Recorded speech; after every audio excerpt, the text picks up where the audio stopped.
There's something amazing about a tool that's transformative. I draw, paint, and sculpt. I love to do carpentry, plumbing, and electrical work, and I love when, for example, I buy a new tool to do any of those things.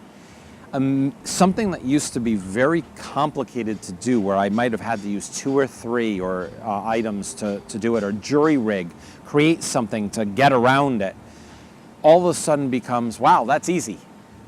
That's easy, I can do that. And you probably had that, for example, on your cell phone, your mobile phone. You needed to find a restaurant.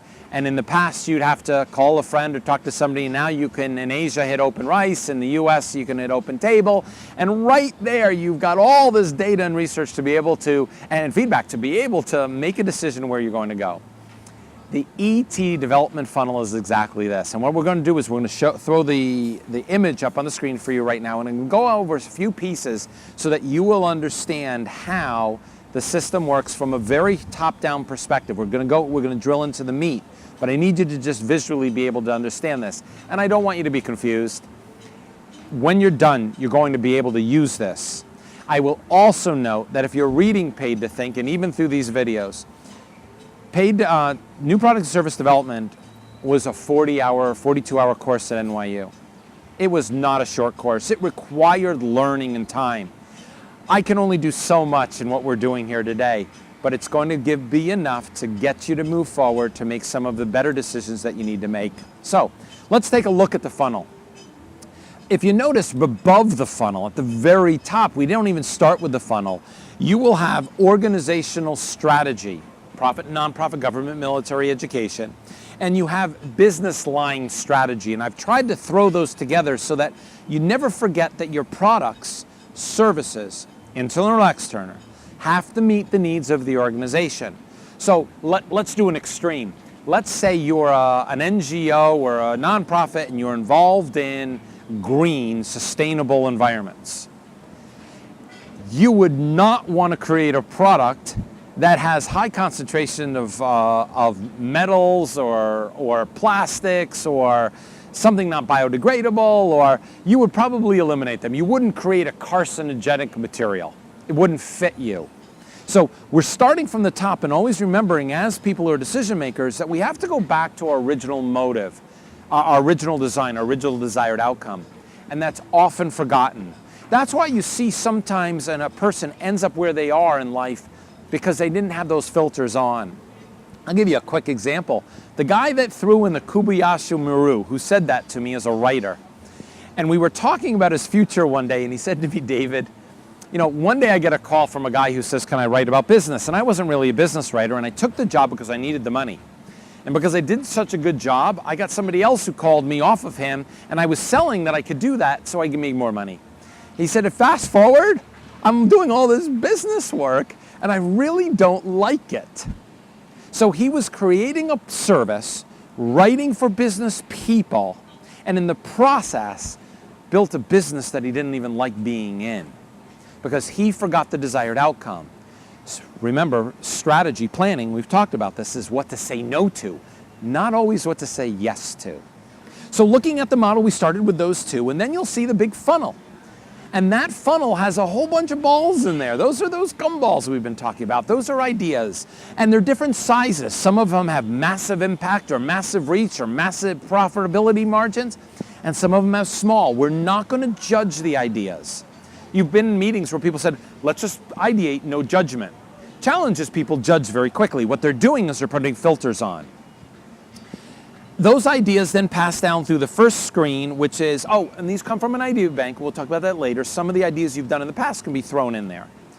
Then what we've got is that first screen, the ideation screen. It's going to cut out the ideas. You're going to get your 7. And within there, you'll notice, and I'm pointing this out, there's a little bit of a margin, a little X is expanded. Those ideas can then be dimensionalized a little bit, staying within the scope of the framework of criteria that's been set. Then we have the next phase is the surface evaluation phase. That's going to take those 7 ideas, and I'll tell you how to do this a little bit later, and we're going to figure out which fit, which has some diamonds in there.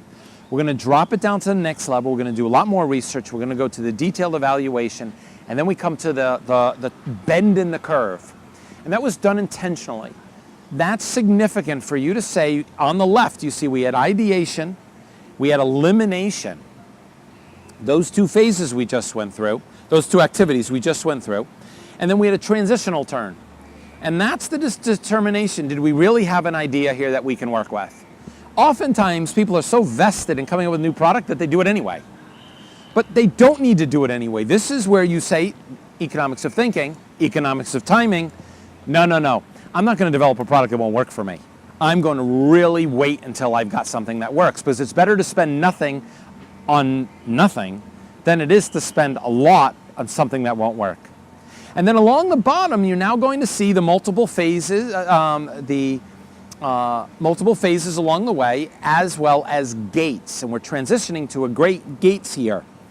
Now what this is the first one is we have a cross-functional development. And that cross-functional development is we're starting to bring everybody else into the mix.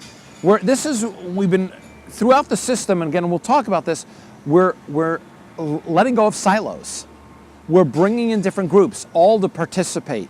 And I'll go over a little bit of that as soon as we're done with this graph. We have cross-functional development, starting working on the product. We have a gate, and a gate is a decision of whether we go forward or not. Have we done our work? Then we go to testing. We're going to test that to see if it works. And sometimes we have to go around those circles. And in agility development, you're constantly trying and moving forward and backward to make sure it's built. Then we're going to have a testing gate to determine if you've done your testing right. We're then going to move into deployment gate. Now, this is something brand new. Most of you who are new product and service development have probably never seen anything like the deployment phase. The deployment phase is a place in which you're getting ready to launch. And I would think of that if you were thinking of NASA going to launch a spacecraft up. There's all of the work to develop the rocket, but then we put it all in place and people say, is everything ready? Do we have all the people in place? Do they have the food? Do they have the oxygen? Do they have everything? Before we make that jump, let's just, okay, I'm going to count to 10. 10, or to 1. 10, 9, 8. Anybody see anything wrong? 7, 6. Are you sure? 5, 4. Are you ready? And we're going to go before we're going to launch. And that phase is never talked about. But that's where you get the team in place. The countdown is the piece. Now, is the next gate. Then what we've got is the launch. That's where it's actually put in place. Now, if you notice, there's no gate after it. Why is there no gate? Because at that point, you've already gone through it. You're already committed to it. But what we have is a post-review situation, post-review launch. And what we're doing is we're saying, are we doing okay? And if we're not, we can shut it down or we can improve it. So that's the development side. Those two pieces, those three activities do a lot. They slow you down. Yes, they do. There is more work. But in doing more work, they get higher returns. And I'm going to give you an example. There's a company that, Zonar, that's in the book, not in the same place, but I was just with them not long ago.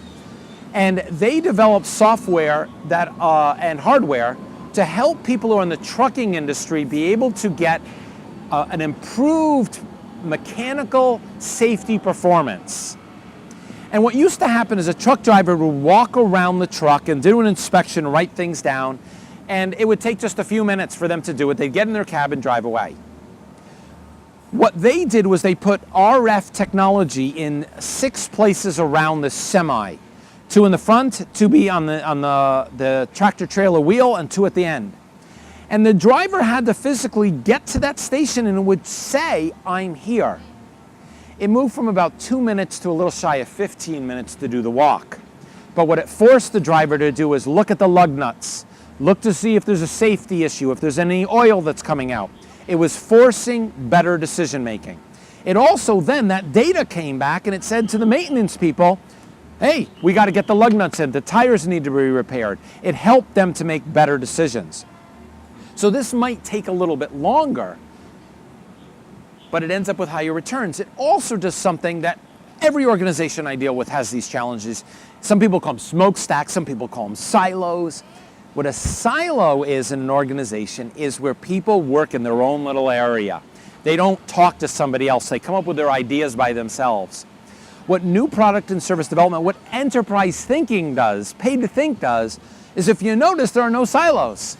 We don't say this is marketing, this is operations. What we do is say we're going to develop a product, and as you'll learn this, we're going to bring in cross-functional teams, people from different areas within the organization, even outside the organization, to help to prove the potential that this product will work for you.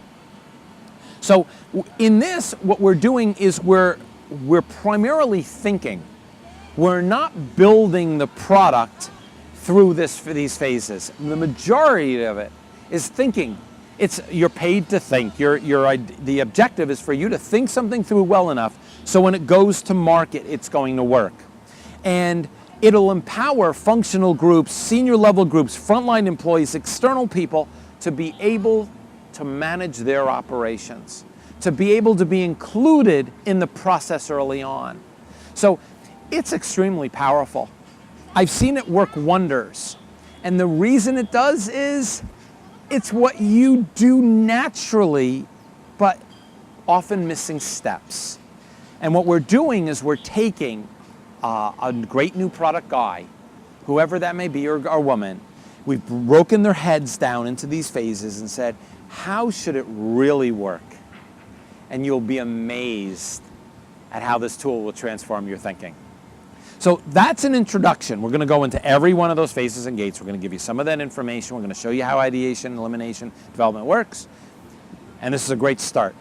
So let's move on.